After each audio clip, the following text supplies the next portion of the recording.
and welcome to the news at 10 on NTA News 24. We're reaching you live from Abuja. I'm Zenra Dingmun. Let's begin with the headlines. President Tinubu appeals to Arewa Consultative Forum to mobilize support towards improving living conditions of Nigerians. Federal government inaugurates National Genomic Surveillance Consortium to reinforce health security in Nigeria.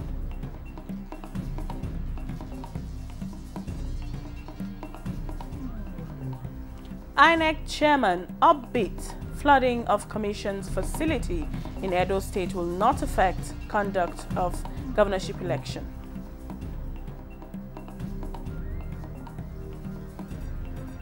And local government autonomy, Supreme Court orders 36 state governors to file defense within 7 days.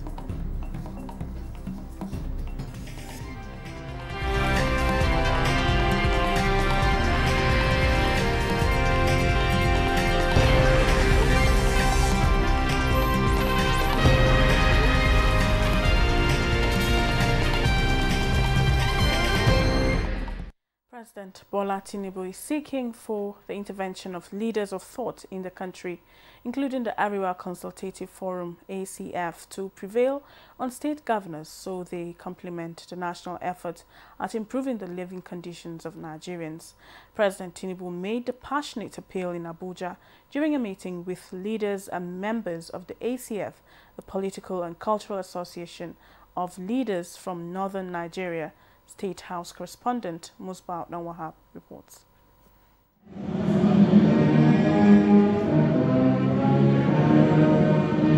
Playing out again, the returning national anthem recognizing the Nigeria's diversity. And these are a segment of spices in the nation's diversity. Leaders from the northern part of the country on the platform of the Arewa Consultative Forum, visiting President Tinubu for the first time in office, significantly so during his first anniversary. From their observations so far, President Bola Tinubu has proven to be a game changer with various policies and programs aimed at turning around the fortune of the country for the better. And through their chairman, Board of Trustees, Bashir Dalhatu, they presented their list of requests to ease socio-economic pressure in the country and to facilitate development. Improved funding for education, improved security, completion of the Mambila Power Project, rehabilitation of road network, dredging of rivers Niger and Benue are among their priority requests.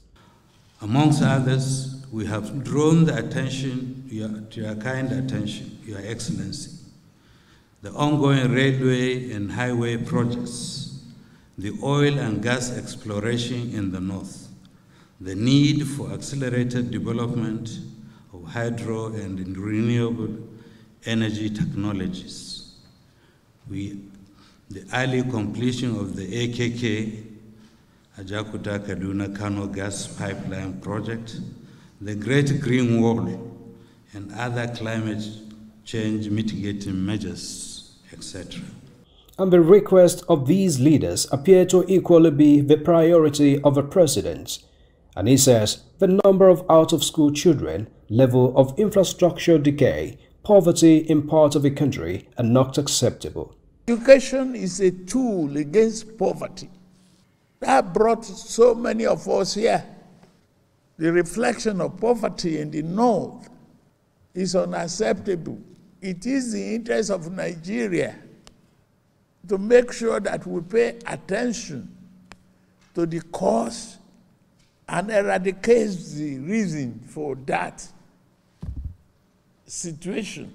But while promising more hard work to improve the social and economic situation in the country, President Tinubu has a passionate appeal to heads of government at the subnational level through these leaders. I will appeal to you to summon the governors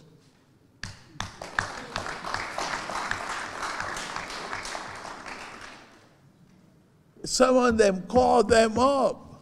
I'm doing my best to improve the revenue of the country.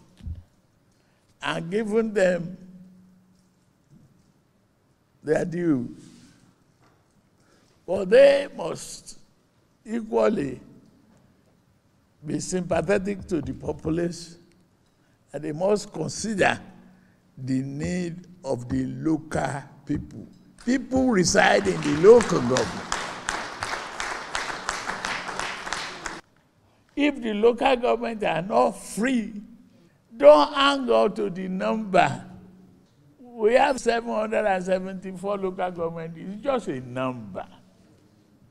Is it effective? Is it reaching the real people? And when we want the votes, we go to the locals. When we get the vote, we move to Abuja. And with Nigeria providentially united in diversity, the President says this remains a strength that must be protected. From the State House, Musbal and Wahab, NT News. President Bola Tinubu has commended the teamwork of the FCT administration in actualizing promises made to the people, specifically on infrastructure. The president, while inaugurating the Wuse Bridge on the invitation of the Minister of the FCT, Nyesom Wike, says the landmark achievement will promote the economic viability of the nation's capital. Aisha Obali reports. Awarded in 2009, the project has finally been completed for the benefit of the FCT residents. While giving an overview of the project, the Executive Secretary FCDA Hadi Ahmed says the interchange links the various districts. Minister of State FCT Dr. Maria Mahmoud promises the administration's commitment to appreciating the support of President Tinubu, the legislature and all stakeholders for achieving such a laudable feat. We thank all those involved in the provision of engineering infrastructure in Muye districts of our nation's capital city, Abuja. Your dedication and hard work have significantly contributed to the growth and development of our city. Wike, while appreciating the president for taking out FCTA from the Treasury's single account, says that singular privilege contributed to the actualization of most projects by his team. So you can imagine 15 years we are struggling to construct just one interchange. And you can imagine the hardship the people here had faced. The business activities, of course, will crumble. But to the glory of God and by determination, and that's why you have said that your intention or your mission is to bring back hope that have been lost. So people of this area will always appreciate you and thank you for this interchange. President Tinubu reassured that the people-centered policies of his administration is to make the people have a better livelihood towards building a better Nigeria. We are investing in essential services such as water supply, electricity, and road network. We are laying the groundwork for economic growth and prosperity, social progress, and improvement in the quality of life for all residents of Abuja Capital Territory. More projects are expected to be inaugurated in the next few days to mark 1 year in office of the President Tinubu-led administration. In Abuja, Aisha Obali, NTA News. And now to the documentary on the first year anniversary of President Bola Tinubu in office. Now NTA continues transmission of special documentaries reflecting highlights of President Tinubu's administration as part of activities marking his 1 year in office. And tonight, the final set of documentaries will be aired. At 8 to 8:30 p.m. comes the documentary on retracing steps, realigning Nigeria's value charter, and at 9 p.m. the gavel and the government will come on air. The series promises to be insightful. And with the blue economy expected to rake in a revenue of 15.5 trillion by 2050, the Nigerian Navy needs to be fully equipped to secure the nation's maritime space, placing the country in a vantage position to benefit from the gains. Vice President Kashim Shettima, while inaugurating 3 naval ships and 2 helicopters as part of the 68th anniversary of the Nigerian Navy, says government will continue to place premium on improving capacity. Joel Bopola reports. The Nigerian Navy, now in its 68th year, has been a force to be reckoned with globally, taking active part in the protection of Nigeria's maritime domain against piracy and other unwholesome activities. Special guest of honor President Bola Tinubu, represented by Vice President Kashim Shettima, notes that with the increase in the nation's naval assets, the wealth of the blue economy is secured with addition of NNS Nor, Ochuzo, Chalawa, and helicopters. Vice President Shettima, alongside Minister of State for Defense, Chief of Naval Staff, and other dignitaries on board the NNS cadre, officially flagged off the regional international maritime exercise tagged Exercise Abokun. The Vice President also declared the International Maritime Conference with 15 participating countries opened. He commended the Nigerian Navy for their remarkable feats. Our promise to meet the needs of the Nigerian Navy is rooted in our understanding of its critical role in achieving national order. We shall continue to support regional and international collaborations, as well as the partnership efforts of the Nigerian Navy to provide the enabling environment for Africa's blue economy to thrive. The Chief of Naval Staff, Vice Admiral Emmanuel Ogala, Minister of State for Defense Bello Matawale, and other speakers are optimistic that federal government projections for the blue economy will now be fast-tracked. This will translate to a secure maritime environment for the Gulf of Guinea, Nigeria, and all seafarers to conduct legitimate businesses for economic prosperity and national development. Further participation and support from our regional navies, because we know that the crime and the challenges that are facing us and global challenges. The Vice President and other stakeholders later toured the naval exhibition stands where various products and latest maritime technology were displayed. The theme of the sea exercise, marking 68 years of the Nigerian Navy, is promoting the blue economy in Africa through international cooperation on maritime security. In Lagos, Joel Bukbola, NTA News.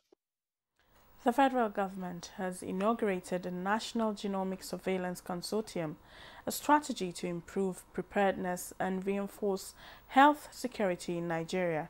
Director General, Nigeria Center for Disease Control and Prevention, Dr. Olajide Idris, says the genomic surveillance is a One Health approach to implementing national programs on health that will prepare Nigeria for informing diagnostics, vaccines production, and biosecurity consciousness.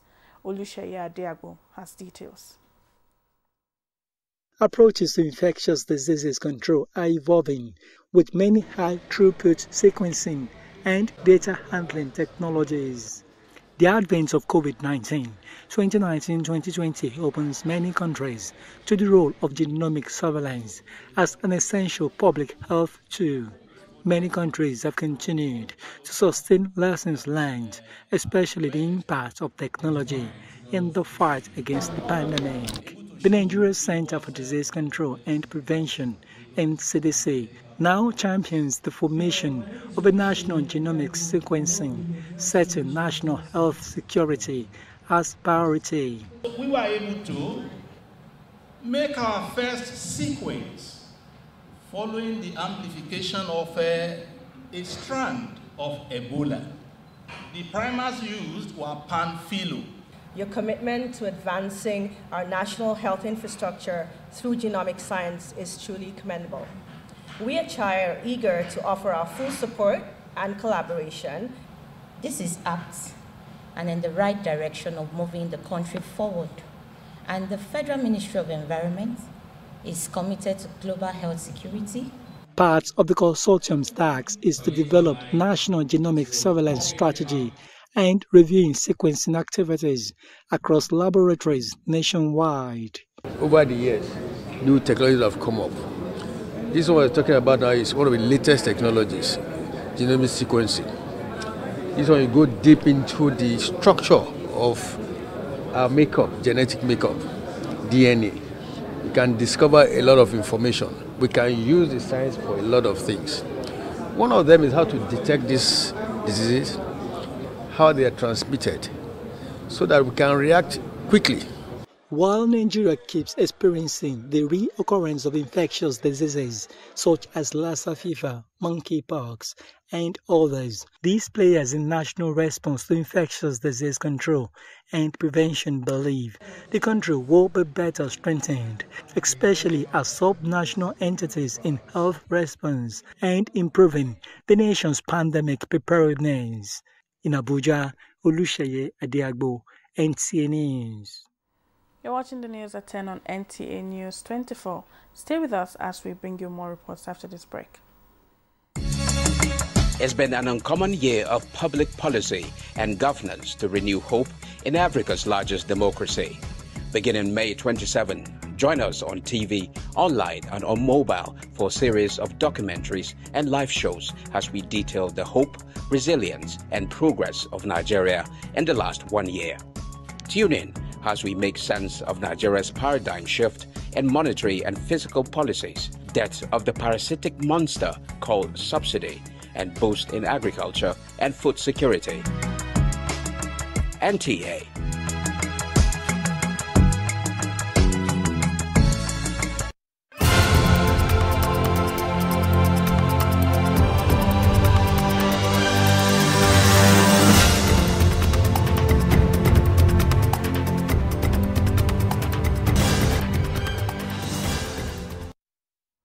Thanks for staying tuned.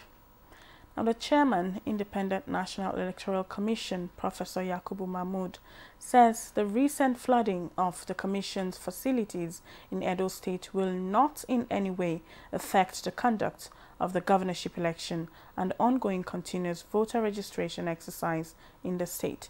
Professor Mahmood, who was on a working visit to the state, reassured Edo people that every resource needed for the conduct of the election will be adequately provided. Jude Abugo has details.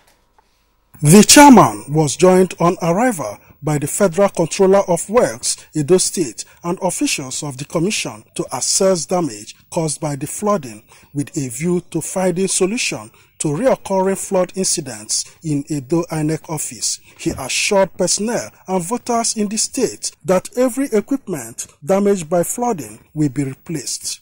We have 3 months and 3 weeks to the election, and that's why the Commission came to inspect what happened to our office on Friday last week.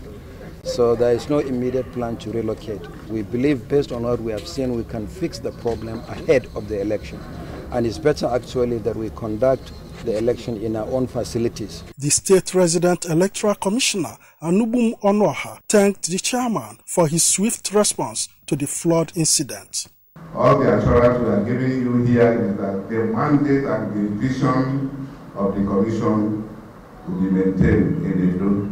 The chairman, Mahmood Yakubu, visited some severe registration centers to monitor the process and to address concerns arising from the exercise. The ANEC chairman assured electorate that he will meet with heads of security agencies in the state to address their security concerns. In Benin, Jude Abugu, NTA News.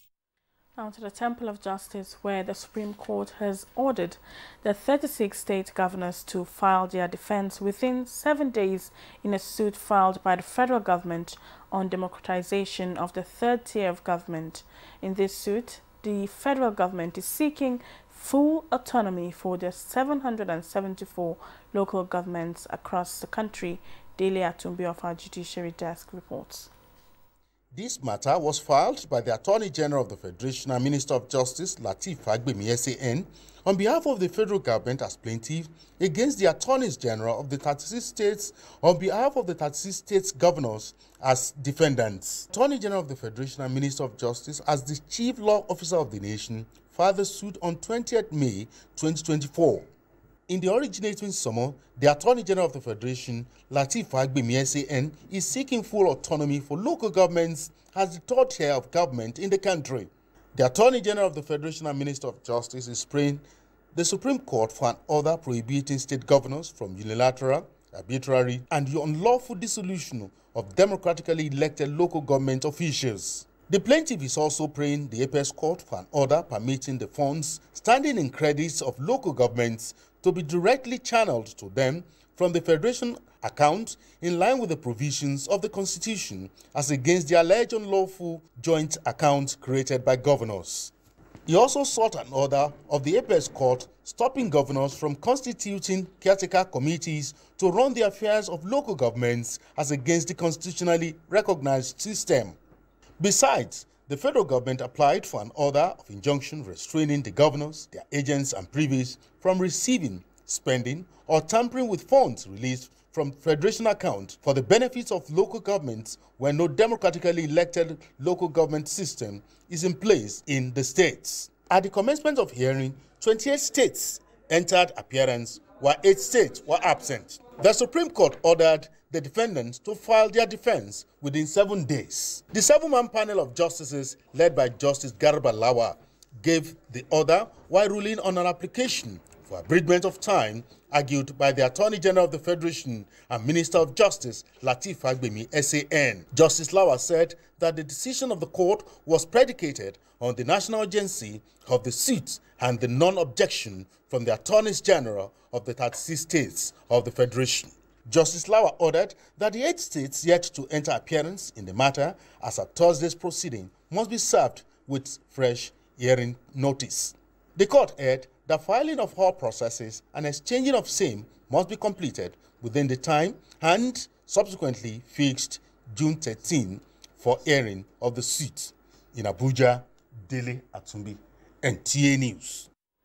And the High Court in Koton-Karfe, Kogi State has given a ruling on the joinder of Mopamoro Local Government Traditional Council, Okun Area Traditional Council and Muyiwa Ibeun as defendants in a pending suit before it. Jonathan Omajali reports that the chieftaincy tussle litigation is with regards to the stool of the Elulu of Mopa in Mopamoro Local Government area of Kogi State. The pending issue before the High Court in Koton-Karfe is the selection and nomination of a candidate for the stool of Elulu of Mopa, following the death of Oba Julius Juledo in October 2023. Applicants in the suit are His Royal Highness Oba David Ekundayo Ojuleri, the Oba of Iloke Community in Mopa, Rotimi Omokore, Abayomi Akeju, and Isaac Olaruwaju Ogudari. The claimants are seeking redress for what they consider a violation of the rotational chieftaincy arrangements in Mopa, a community in Mopamoro local government area of Kogi State. According to them, there are 4 ruling houses entitled to the Elulu stool of Mopa, and that the first 3 have already had their reigns. They argue that the Ipatia ruling house is next in line based on the existing arrangement before a new king from outside the clan was coronated. So we are expecting such a thing. That, okay, Iloke, go and give us a king. Then Iloke will sit down and call Patia, oh yeah, Patia, go and give us a king. That is the rotational pattern our fathers used to do it. And that is what we are hoping that we are going to do. Not until different hands begin to enter. We interjected, we complained. This thing is not the normal way. We try to change, we try to advise. And it is not right. It is not right. All these advices were thrown overboard.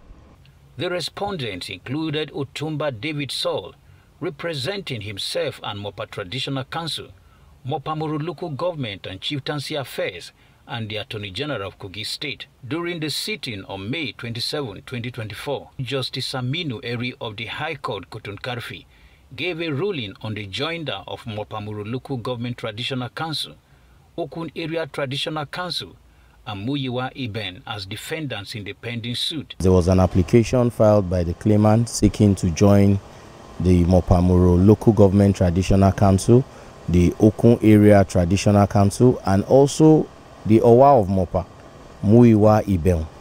Yes, that application was granted by the judge this morning.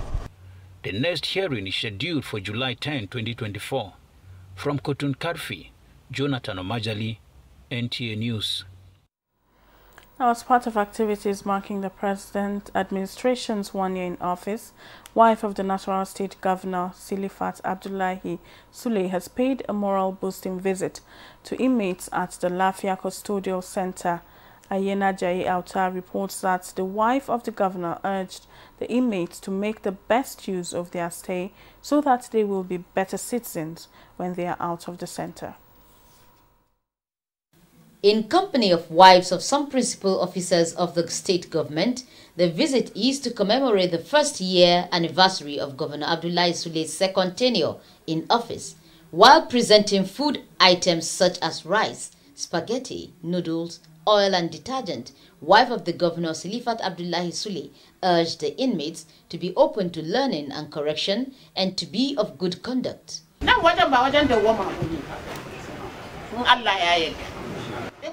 I understand your predicament here, but I beg you not to give up. She charged them to take advantage of the various skills available in the custodial center to equip themselves in order to become useful in the society. Commissioner for Women Affairs and Social Development, Aisha Rufai Ibrahim, restates government commitment towards the welfare and rehabilitation of inmates in the state. The State Controller, Adamu Yahaya, thanked the governor's wife for her benevolence and prayed that God will reward her. I have less words to offer or to say than to say, may God bless you. He appealed for mobility to facilitate the movement of inmates to court. In Lafia, Ayena J. Auta, NTA News. It's still the news at 10 on NTA News 24. Stay tuned for more reports.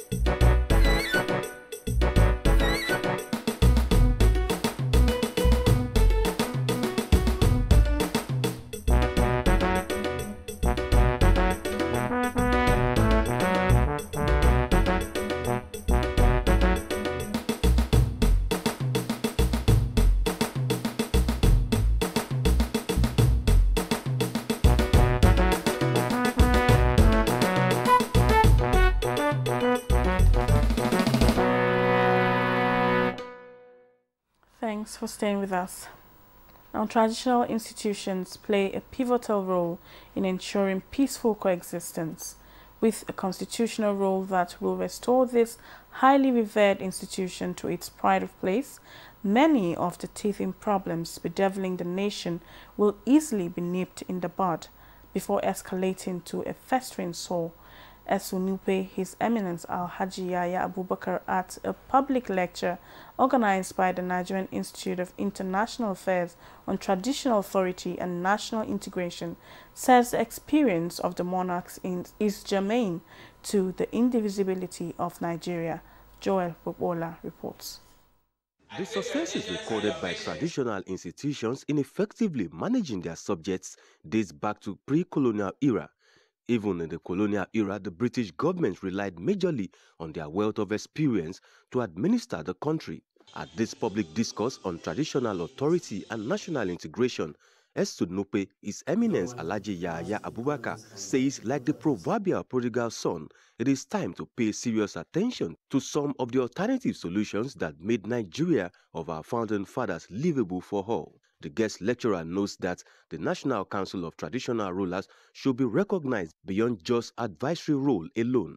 The philosophy of unity, security, economic and other challenges bedeviling Nigeria need the positive contributions of all and sundry to contain them.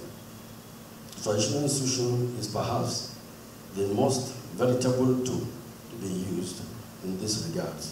For the Director General of NIIA, Professor Ehosa Osagai, and other speakers, including traditional rulers, Nigeria cannot afford to relegate the oldest institution to the background, especially in view of their influence at the grassroots. We need to acknowledge the role of traditional institutions. In the constitutional review, maybe it's part of what should be discussed. Governments come and go, the traditional institutions remain. They are more closer and they are more conscious of the security because they know everybody within the community. The traditional institutions need to be recognized, need to be put into proper perspective. While conversations like this, which seeks to strengthen traditional institutions, continue, stakeholders agreed that there is need for wider consultations to make Nigeria's democratic structure align with the principles that speak to our national identity. In Lagos, Joel Bukbola, NTA News. The Nigerian Institute of Training and Development has inducted the Director General of the NTA, Saliu Abdulhamid Dembos, as a Fellow of the Institute during its 28th Annual General Meeting in Abuja. Ibrahim Bellugunda reports that the Institute is changing the narrative of opportunities available by empowering fellows using global best practices in facilitating training and development. The 28th Annual General Meeting of the Nigerian Institute of Training and Development highlights changes taking place in the Institute, financial and council report, as well as challenges and opportunities for fellows during the year under review. I want to be remembered for transforming NITED to a greater height than I met it. During the year under review, the Institute organized and successfully implemented one open program for Federal Inland Revenue Services, FIRS.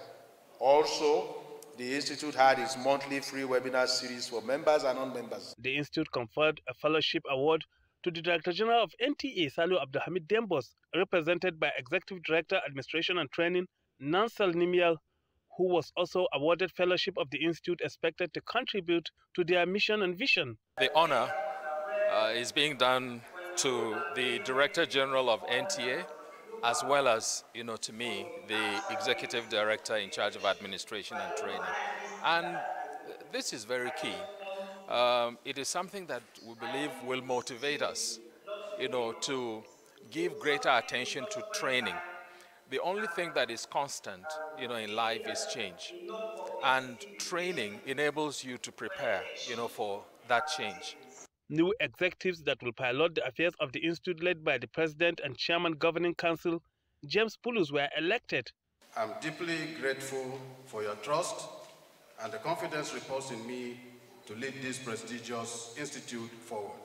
He promised to bring new ideas and innovation that will impact the Institute. In Abuja, Ibrahim Bellugunda, NTA News. Now, more Nigerians are opting for skills development for more sustainable sources of livelihoods.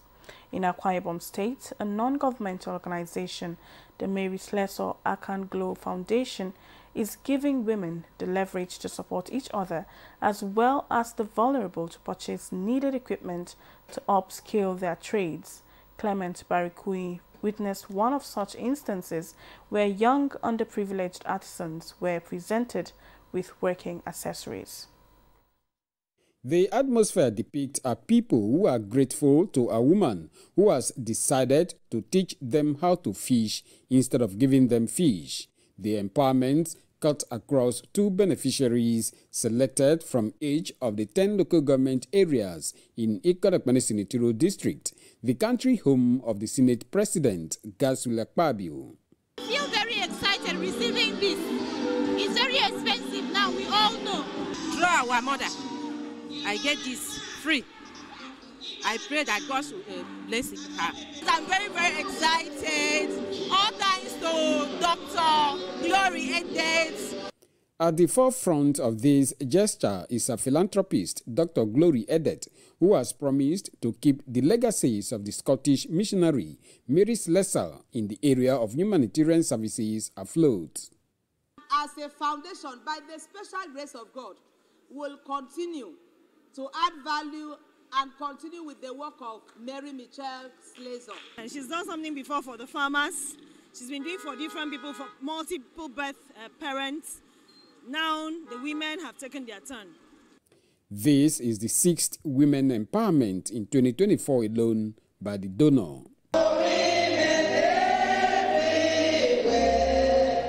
Clement Barikoui, NTA News.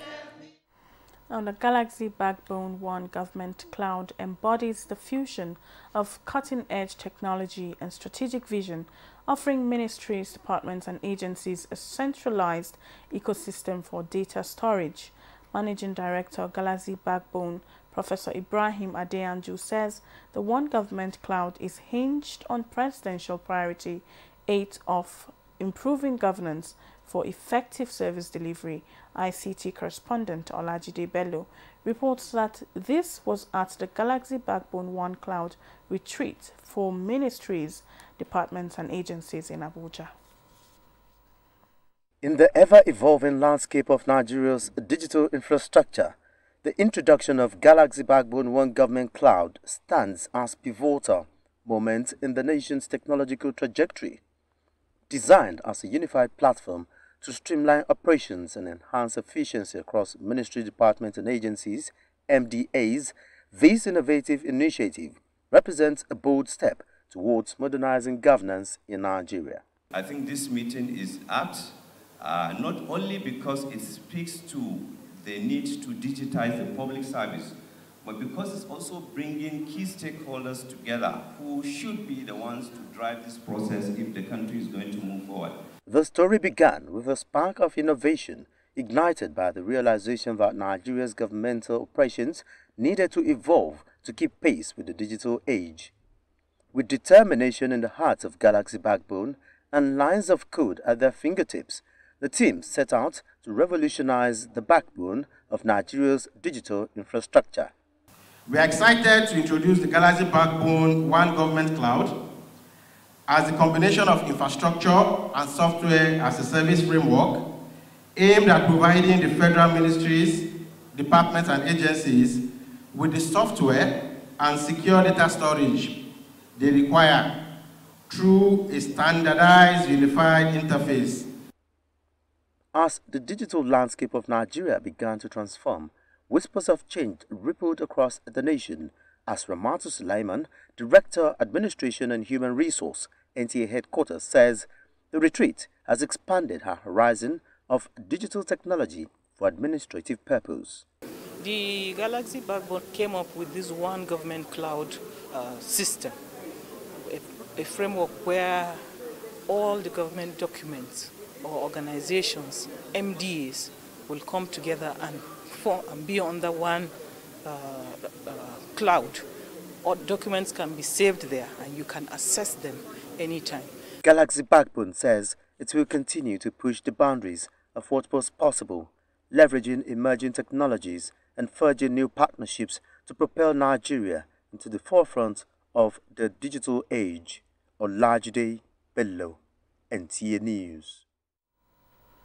Religious organizations will have to be deliberate in supporting the federal government's quest to tackle poverty and improve the plight of less privileged. This is coming at a Zakat distribution event by Jais Charity and Development Foundation in Abuja. Tope Alabi reports. Available data from the National Bureau of Statistics, NBS, shows that 63% of persons living in Nigeria are multidimensionally poor, with challenges of weak job creation and entrepreneurial prospects for the 3.5 million unemployed youths it churns out yearly. We consistently observe the continuous rise in inequality among our people, the low status of state capacity to deliver dividends of good governance. These, among other issues, are why Jais Charity and Development Foundation has been changing the narrative since 2012 to address the structural inequalities, using zakat to ease the suffering of the poor and the needy. We might not have been able to touch the 20 million Nigerians at a time. We sometimes think our effort is insignificant. We think it's like a drop in the ocean, but we should know that the ocean will be less without that drop. Permit me to assure you that the Foundation will continue to deploy its Islamic social finance instruments to alleviate the hardship of the less privileged. Zakat, which is a purification of one's wealth. We're hoping that those that are receiving the zakat zakat. Will also, in the course of the next few months, will also be giving zakat. Respite came knocking for 24-year-old fashion designer Umar Salihu, who for 10 years has been without a sewing machine, and 35-year-old Abdul Ghani Busari, whose entire shop was lost to a fire incident last year. Anything he lost, he could come back later. But as I come here today, I'm very, very happy. I don't have the capacity to buy this sewing machine, but now, alhamdulillah, I've gotten it to help me to have more customers. I've been given a grinding machine, and inshallah it's going to assist me in so many ways because I'm still a student. May Allah reward them abundantly, because this is the day that I can never forget. Each organization, no matter how small, no matter how little, if we can do this in our area, we rest assured that even governments will have more time to do better things for people. Out of about 11,000 who benefited from the 500 million naira zakat distributed between 2016 and 2024, 501 shared 70 million naira worth this year as relief, including equipment for artisans, shop owners, as well as business startups. Clerics believe steps like these will improve the quality of life and provide timely socio-economic support and interventions to the Ummah and humanity at large. In Abuja, Tope Alabi, NTA News. Without a purposeful and consistent effort to foster trust and build strong relationships at every step of the way, even the best designed and thoughtful engagement processes will fail or fall short of the success one seeks to achieve. This was the argument of the Director of Public Relations, Nigeria Air Force Air Vice Marshal Edward Gapquet at the monthly engagement meeting of the Nigeria Institute of Public Relations FCT chapter with the theme Building Public Trust, the Nigerian Air Force Approach to Reputation Management. Hamman Jabani reports.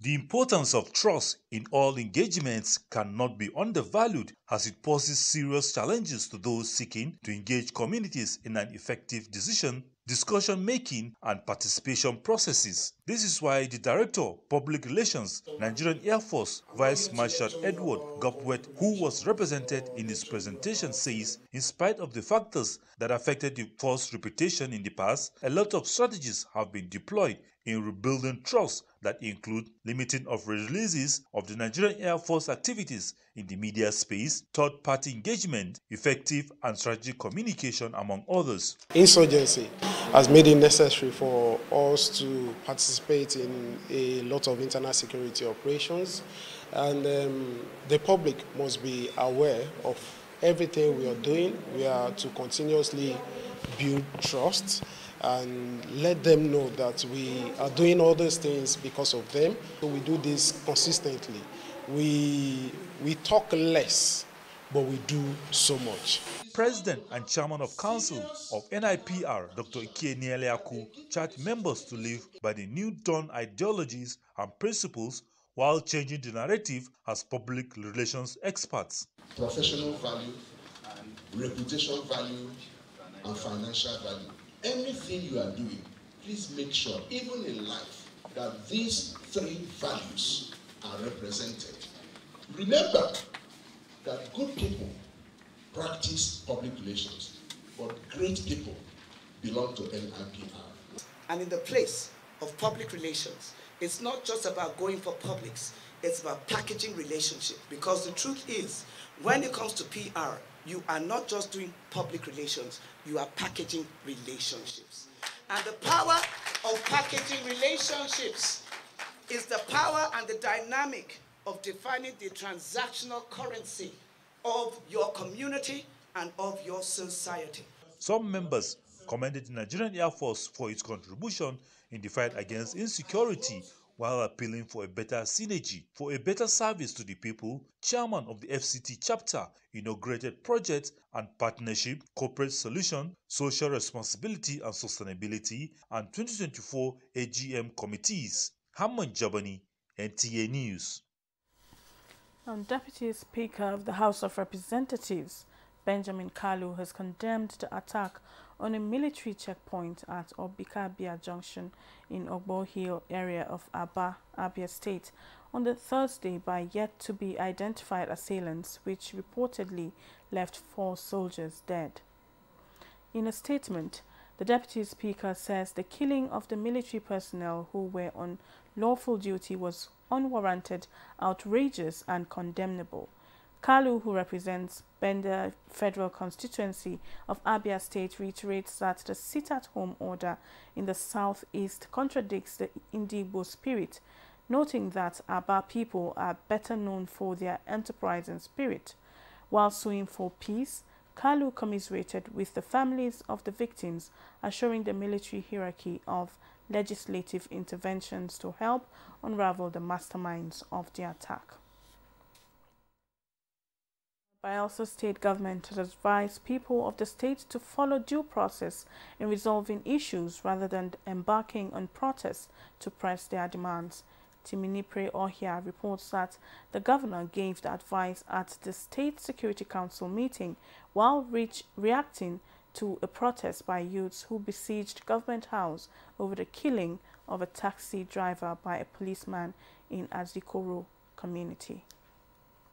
State Governor Senator Doye Dhiri at the 33rd State Security Council meeting expressed displeasure over frivolous protest embarked by youth of the state to resolving issues, noting that due process be followed to channel their grievances rather than resorting to protests. The governor was reacting to a recent protest from some youth over the killing of one Binalayefa Asiaye, a cab driver on 27th May 2024 by a police officer in Azikoro community. He further stated that although protest is fundamental human rights in a democratic setting, people should not take the laws into their hands by infringing on the rights of others, revealing that the said police officer has been apprehended and undergoing trial. Please, again, I want to advise that it is not always protest. That incident happened, and immediately the security, the state government brought it under control and nipped it in the bud. If not, it would have developed beyond the killing of just one youth. Briefing journalists at the end of the council meeting, the Commissioner of Police Bayelsa State, Mr. Francis Idu, affirmed the arrest of the officer in question, stressing that the command does not tolerate any officer to drag the command in disrepute. Using the contact of the policeman with people. And that's why if you come, you have drones, you have cameras on the street. And I invite you, even now, as I'm going, follow me. Seeing is believing. Your state is under a very great surveillance system. I think one of the best in the country. Go and check. So be rest assured that the policeman that acted on his own is not a daily occurrence. I think this is just one of these things that happen. We're dealing with it. We've learned lessons from it, painful lessons. In Yenogwa, Timinapri, Ohia, NTA News. The chairman, Southeast Governors Forum and Imo State Governor, Senator Hope Uzodinma, has condemned the gruesome murder of military personnel in Aba, Abia State by unknown gunmen enforcing illegal sit-at-home order. Kingsley Ononiwo reports that the governor made the condemnation while briefing newsmen on the unfortunate incident at the Government House, Owerri. The report is here presented. Governor Uzodinma describes as dastardly the gruesome murder of some innocent military personnel who were on their legitimate duty posts in Aba, Abia State by unknown gunmen enforcing the May 30 sit-at-home order issued by members of the proscribed indigenous people of Biafra in honor of the Biafran fallen heroes. Use the opportunity to condemn in very strong terms the incident that happened in Aba today. So on behalf of the members, my brother governors of the Southeast Governors Forum, to condemn that incident the loss of the lives of soldiers who were on their duty posts without any provocation, were attacked by men of the underworld. While condoling with the Chief of Army Staff over the atrocious act, the governor called on the army authorities to do everything humanly possible to fish out the perpetrators with a view to dealing with them in accordance with the law of the land. Whoever they are, whether terrorists or non-government or whatever, or they are men of underworld, have scored on the security agencies to do their job without any hindrance. Get those behind this dastard act, bring them to book, and ensure that something that will act as a deterrent is done. He, however, regretted that the unprovoked killings of the soldiers will have a negative impact on the efforts being made by the Southeast political leaders and stakeholders to restore lasting peace in the region. It's going to act as a major setback to the peace process which the governors from Southeast has been pursuing, been talking to federal government, been talking to security agencies and other critical stakeholders on how best to resolve the problem of insecurity in the Southeast. This action of today is going to be a major setback to that process. Governor Uzodimma further called for all hands to be on deck in the fight against men of the underworld in the Southeast geopolitical zone. Now to education, a digital resource center that will provide a wide range of digital educational materials, including textbooks, lesson plans, videos, and interactive content accessible to students and teachers, has been inaugurated by the Minister of Education, Professor Tahir Mamman. Christiana Conde reports that this is in the quest to upgrade and secure the future of education through the use of up-to-date technology. Established for UBEC is expected to serve as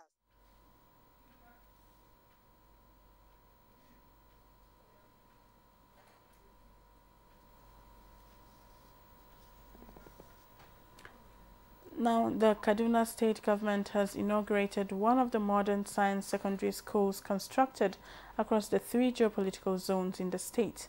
The Kaduna State Governor Ubasani, who unveiled one of the school equipped with modern learning equipment at Rigachikun, says the initiative is to make the state lead in science education with the goal of producing the best science students in the country.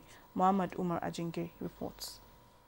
The idea of constructing these modern science secondary schools across the 3 geopolitical zones in the state was to achieve the dream of the state government of ensuring students in Kaduna State have access to quality science education to produce the best students in science-related subjects across the country. It is equipped with modern facilities purposely designed to foster innovation and practical skills among the students to prepare them for future scientific endeavors. Administration has prioritized education because it is the best investment against poverty and insecurity. When you give a person education, you have empowered him or her for life. The governor also visited construction sites of technical and vocational acquisition centers in Rigachukun and Soba, an ambitious project aimed at creating business opportunities for the youth in Kaduna State. We realized that we're having a skill deficit in Kaduna State, and we believe that is the way to go by giving our teeming youths skills so that they can be gainfully employed in most of the industries we have in Kaduna and outside Kaduna, and even in overseas. When completed, the technical and vocational skill centers are expected to offer training in oil and gas welding, iron fabrication, electrical and solar power installation, among other skills. In Kaduna, I am Muhammad Murajingi, NTA News. And that concludes the news at 10 on NTA News 24. Thanks for watching. I'm Zenret Dingmon.